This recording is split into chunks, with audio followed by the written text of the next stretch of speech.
Hi, I'm Joel, And I'm Michael. and this is our post-E3 Nintendo game wrap-up discussion. So we're going to be talking about all the games that were released at E3 or shown off at E3 this year. So to start off, we're just going to be talking about some of the smaller games, and we're going to be doing this a little bit differently than normal. So instead of one huge, probably like 4-hour-long conversation, we're going to be dividing the videos up into smaller bites so that you can just watch kind of whatever interests you. So like I said, we're going to be talking about some of the smaller games that were announced at E3 2014 this year first. This includes Art Academy for Wii U, Pokemon Art Academy for 3DS, Mario vs. Donkey Kong for Wii U, Mario Party 10, and Mario Maker. So just kind of to jump into it, we're going to just talk about Art Academy. This is actually one of Michael's favorite, more casual franchises from Nintendo, I guess. And we have two of these games are coming out soon. Pokemon Art Academy is coming out this year, and Art Academy Wii U is coming out next year, right? No, they're both this year. Oh, wow. There you go. Art Academy for Wii U is October. And Pokemon Art Academy is in when? Well, in Japan, it's releasing in June. I'm not sure about when it's going to be released here, but Probably pretty soon. soon-ish. It seems like it's mostly translated already, so. Well, the game's made in, the UK, so Yeah, that's true, yeah. it's already in English. I didn't even think about that. That completely just went over my head. So as far as games go, like they're Art Academy games. So one of them's based more on Nintendo franchises and just like art in general, which is the Wii U version, and then Pokemon Art Academy is specifically about drawing Pokemon. And I guess your character in the game is you're training to become like a Pokemon card art designer. So that's kind of neat, I guess. Yeah, it's definitely a good premise for, melding Art Academy with the Pokemon universe. Yeah, it's nice to kind of see it like acknowledged in a real game, right? Because we haven't, like, it seems like the Pokemon TCG is like so separate from anything related to Nintendo, and like it's been so long since we had an actual like Pokemon trading card game that like it's kind of faded into kind of obscurity. Like it just seems like its own kind of beast, so this kind of brings that connection back together. Yeah, and it just makes sense for, have a Pokemon game and have you designing cards, because then, you can have the crazy backgrounds and Pokemon in all sorts of poses. Yeah. And it's, it's just, cool to, show your friends the different cards you came up with. Hopefully Nintendo will start having contests through Miiverse and will be like, oh, draw a card for whatever, and then they make them into real cards. That'd be kind of neat. Well, I don't think they'd make them for real cards, but I can definitely see Miiverse contests coming, because they already do that for Sketchpad on Wii U. Yeah. So, yeah, it's kind of cool. I'm excited to use... There's a couple tools in Pokemon Art Academy that aren't in Art Academy Sketchpad for Wii U, and, like, the markers. Like, I'm not a big fan of using things like pencil crayons and, like, pastels and stuff like that. So I'd rather use, like, media, like, markers to draw, because that's just... I just like the colors and the way it comes out better, so I like that. Well, what I'm really looking forward to is the recording feature for Art Academy Wii U. In that game, you can record yourself doing your drawing and then, have it played back in, like 10 times the speed. Yeah, it's always cool. It reminds me of like old internet applications, I guess, that let you do that. Like you could draw and like watch yourself draw it. It's always neat, kind of like seeing it happen, rather because you don't really pay attention to that while you're actually doing it.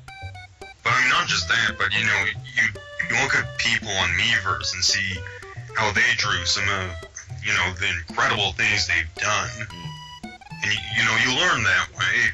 The things that even the developers of Art Academy look at and they're like, how did you even do this with this software? Yeah, in the I think it was the Yoshi's New Island contest. there were some of the entries in that, and the developers were like, "Wow, we didn't even know you could make art like that in this game." Yeah, it's pretty cool what people are capable of doing.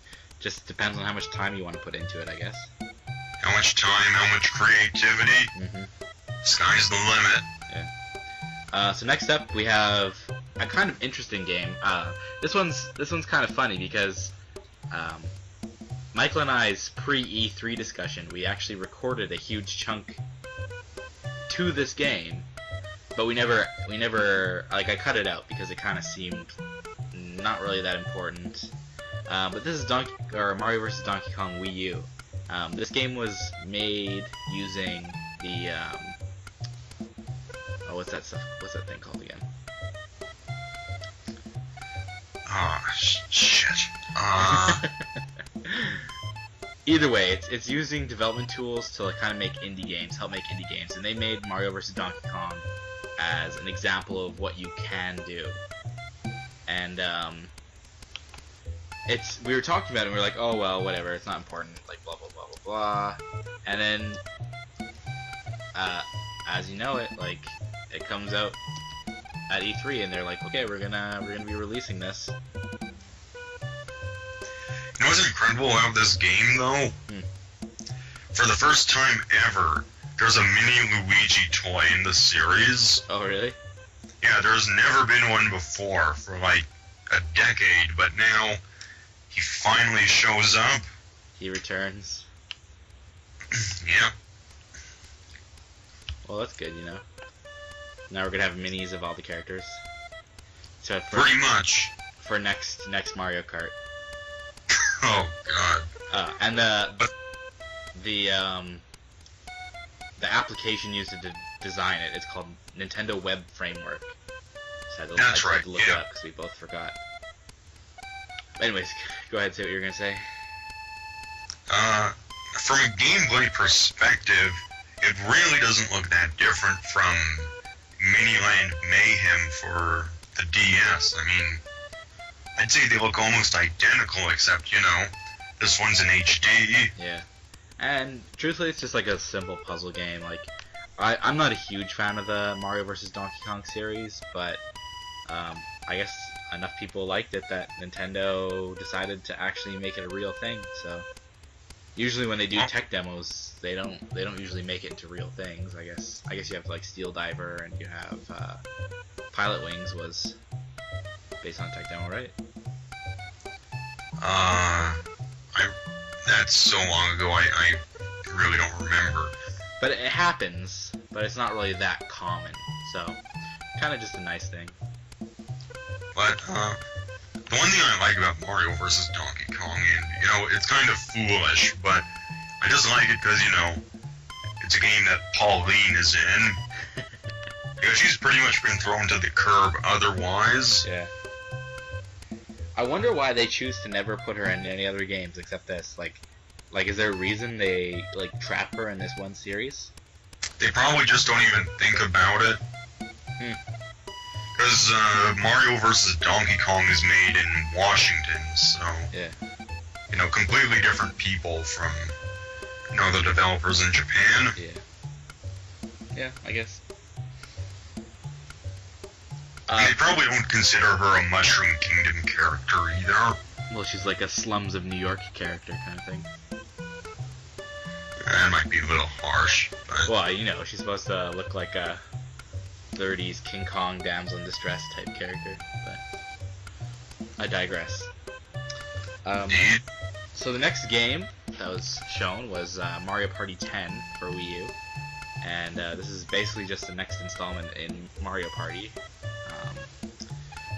The main difference between this and the other games is that it has a 5-player co-op mode called Bowser Party, which the person using the gamepad basically gets to play as Bowser in kind of like a tank-esque, like beat all the other players up kind of thing. So the 4 people using Wiimotes or Wii Pro controllers or whatever they have to use to play the mini games is against the 1 player using the gamepad and playing as Bowser. And actually, I think it looks fun. Like, these are like the best kind of party games, and where everybody has to kind of like join up to fight like one person. Yeah, it's interesting that the way Bowser seems to win is that all the other characters have health, and you need to bring each character's health down to 0. So, I mean, it's definitely different from, regular Mario Party where, you gotta get the most amount of stars, and, Yeah. same thing that's been going on since the N64 days. Yeah. I don't know, have you played a Mario Party game recently? No, the last one I played was 8 for Wii. Yeah, I think the one I think I own 8 or 9, I can't remember, but looks like 9. But it doesn't seem like, I don't know, it was alright when I played it. I was only playing it with Crystal, so it was only the 2 of us. So, Mario Party is like more fun the more people you have play. Mm-hmm. But I don't remember it having like that same appeal as like older Mario parties for like N64 and stuff like that. Well, you're definitely older. I mean, Yeah, that's true. Yeah, that is true. I mean, I'm sure if you were, 10, and you'd have just as much fun, but I just hope it has like a really large variety of party games, cause especially the Bowser mode, because that's what interests me the most. Like, if I do get this game, that's what I want to play. all Bowser mode all the time. Yeah. So one of the cool things from E3 is that they actually announced that Mario Party 10 is going to have amiibo support, and we'll talk about that some more in another video. But what do you expect to see through like Mario Party amiibo? I have no idea. No idea at all? No, I mean, like, all I can see is, how they would sell, the extended Mario family, but Maybe you can like use your amiibo to change Bowser Party into something else. Like you're like, okay, it's Luigi Party time, and like you're fighting against Luigi, and maybe it's like unlocks like a few Luigi themed mini games or something like that. I think that's way too ambitious for what they do. Yeah, probably. Luigi time all the time. Year of Luigi has never ended. No, Year of Luigi forever. But yeah, it's kind of like we're gonna talk about this more, but like I'm just so interested in seeing like how amiibo support for different games works. Like it seems just like it's like crazy out there. Like who even knows like what's gonna happen? Yeah, I don't know. Yeah, I mean, all we've really seen so far is, very Smash specific. Mm-hmm. It's really just hard to imagine how it would work with other games. Totes. And so moving on, I guess. The next game that we're going to talk about, and the last game we're going to talk about actually, is probably one of the most interesting titles that they announced at E3 this year, especially in our smaller games category. It's definitely the one that makes me the most interested and the one I'm most excited for, and that's Mario Maker. So a couple days before E3 started, there was a picture that surfaced through like Twitter, and it was all over the internet and stuff like that. And it showed the Nintendo show floor, and there's like all these Smash Bros. Banners, and then there's just this random Mario Maker banner, and people were like, "What is this? Like, that's definitely fake. Like, what is this?" And it was really torn. Like, a lot of people thought it was fake, a lot of people thought it was real, as all rumors go, really. And it turned out that it was true. So this game, it's basically a course designer for Mario, and you can either design levels in the classic Super Mario Bros. Kind of way, or you can change the graphical style to fit the new Super Mario Bros. Franchise, and that's a pretty cool feature, I thought. Tezuka even said they were planning to have even more art styles, so probably Mario World, Super Mario Bros. 3. Yeah, and one of the things I like about it though is that it keeps the same physics throughout, so you don't have to worry about how like Super Mario Bros. Obviously has like way tighter platforming than New Super Mario Bros. Like if you don't get something, like it's very it's not very forgiving in Super Mario Bros. But New Super Mario Bros. It tends to be a little bit easier, I guess, and have some different things. But I was wondering, because like in New Super Mario Bros. You can do his butt slam kind of thing. Yeah. I wonder if they're gonna keep that, like carry that over into the Mario Bros. Side of things. Like I can imagine like kids playing this game, they'd be like, oh, like why can't I do this? Or even like things like a spin jump. I don't know. I just don't see them going to the effort of making all these new sprite sheets for that. Yeah, maybe not. It was just a thought I had. But I mean, what they showed at E3 was a pretty bare bones demo. Yeah. So. Just had a couple of enemies and some pretty basic level pieces. But what you could design with just those pieces alone was actually pretty cool. Mm-hmm. Like some of the levels they showed off looked like really brutal and like super precise, and just like you needed to get things down perfectly or else you just fail these levels, which is pretty cool when you think about it. I really like the addition of being able to add wings onto like whatever enemy you want. Like, it's really cute how you can just like shake enemies around and they transform into other things. Yeah. So a recent interview was saying about how this game basically started off as a second Mario Paint. So they're gonna be like, hey, let's make Mario Paint 2 for Wii U.